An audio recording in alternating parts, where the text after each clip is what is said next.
小姐请坐。好，我们前一步嘅过程，我要办理相关的手续。请节哀，我爱亚美嘅户口名簿同死亡证明书。好，有带你自家同阿妹嘅身份证一内冇？到底阿位麻烦？嘅我爱申请几多份储户户息成本哦2份。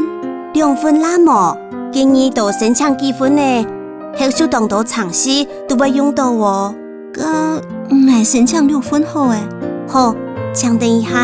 请问，弟，我撒下来，我去国税局係冇？阿妹要留下乜嘅財產冇？我妹要留下一啲鐵，我只係愛去辦理分改技術。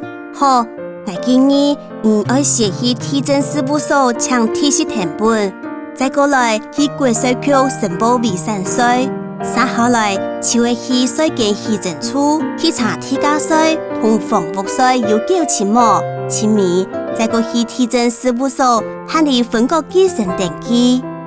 複雜喎，聽起來當複雜，咪唔過唔係講資料準備齊全，就等詳細辦理1禮拜內哦，就做得辦好些哦。我知咧。6份成本總共係90幾元，也個係儲戶戶息成本，一共6份，將點一下？冇唔錯。按樣就辦好咧。好，按指示。